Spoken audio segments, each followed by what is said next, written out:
तो दोस्तों कोटक महिंद्रा बैंक ने अपने क्वार्टर फोर के नंबर को डिस्क्लोज कर दिया है। तो चलिए देखते हैं क्या है क्वार्टर फोर के नंबर्स के अंदर। मैं आपको मार्केट का जो एस्टीमेट है उसके साथ कंपेयर करके समझाता हूँ कैसे कंपनी के नंबर देखने को मिल रहा है। लेकिन उससे पहले बता दूँ, कंपनी को से ₹2 प्रति शेयर के हिसाब से डिविडेंड देने का भी ऐलान किया गया है।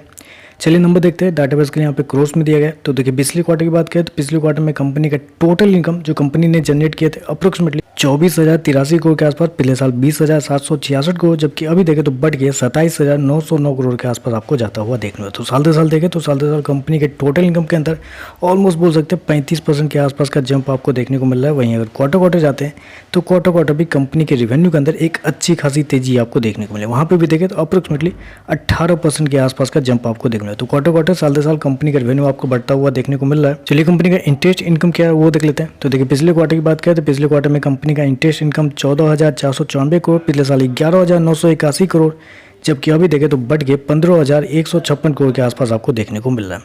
कंपनी के इंटरेस्ट इनकम की बात करें तो साल दर साल क्वार्टर क्वार्टर देखें तो यहाँ पे भी आपको तेजी आपको देखने को मिले। मैं आपको बता दूं कंपनी ने शो कितना किया इस क्वार्टर में। कंपनी का इनकम 27,909 करोड़ के आसपास, जबकि जितने भी ब्रोकरेज हाउस है सबके जो रिपोर्ट है मार्केट एस्टीमेट कंपनी के स्टैंडअलोन रिजल्ट के ऊपर है। तो वीडियो के लास्ट में मैं आपको बताऊंगा कि क्या आपको देखने को मिल रहा है। चलिए एक्सपेंडिचर क्या है वो देख लेते हैं। पिछले क्वार्टर में कंपनी ने 17,807 करोड़ खर्च किए थे, पिछले साल 14,629 करोड़, जबकि अभी देखें तो कंपनी खर्चे 690 करोड़ के आसपास आपको देखने को मिले। तो कंपनी के खर्चे देखें तो कंपनी के खर्चे भी ऑन एन एवरेज इस क्वार्टर में आपको कंट्रोल में देखने को मिला है। प्रोविजन की बात करते हैं, पिछले क्वार्टर में 662 करोड़, पिछले साल 148 करोड़, अभी देखें तो 442 करोड़ के आसपास आपको देखने को। तो प्रोविजन भी देखें तो कंपनी का इस क्वार्टर में क्वार्टर क्वार्टर कम है, लेकिन साल दर साल ज़्यादा आपको देखने को मिल रहा है।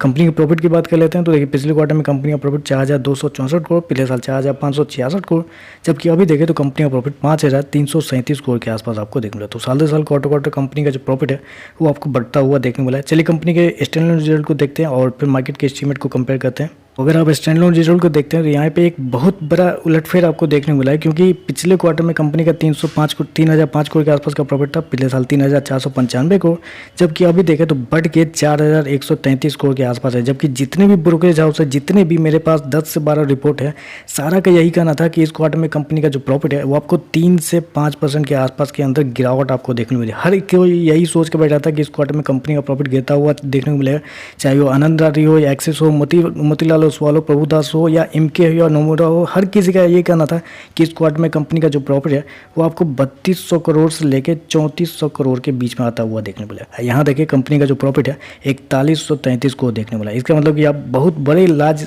अमाउंट पे मार्केट का जो नंबर है वो आपको बीट होता हुआ देखने को मिला। चलिए कंपनी के एनआई देख लेते हैं, क्योंकि एनआई के ऊपर सबका रिपोर्ट निकला हुआ था इस क्वार्टर में। तो इस क्वार्टर में कंपनी का जो एनआई निकल के आता है वो निकल के आता है 6,900। जी हाँ, 6,900 का एनआई इस क्वार्टर में कंपनी का निकल के आता है, जबकि जितने भी ब्रोकरेज हाउस है सबका यही कहना था कि इस क्वार्टर में कंपनी का जो एनआई है वो 6600 से लेके 6700 इसके आसपास आता हुआ देखने में, यानी कि 6600 से लेकर 7700 के बीच में आपको कंपनी का एनआई आपको देखने को मिलेगा। लेकिन यहाँ पर एनआई देखें तो कंपनी का 6900 के आसपास आपको देखने को मिलता है। ओवरऑल देखें तो मेरे हिसाब से कंपनी के नंबर मार्केट के एस्टीमेट को आराम से बड़े लार्ज अमाउंट पर आपको बीट करते हुए देखने को मिल रहा है। हालांकि आपको पता है कि शेयर के अंदर कुछ गलत न्यूज़ की वजह से शेयर के अंदर गिरावट आपको देखने को मिली है, लेकिन ये जो नंबर है नंबर बहुत शानदार है। तो देखते हैं मार्केट इसको कैसे रिएक्ट करता है। तो चलिए बस आज के लिए बस इतना ही। वीडियो पसंद आए तो लाइक कीजिएगा, साथ में साथ चैनल को सब्सक्राइब जरूर कीजिएगा। धन्यवाद।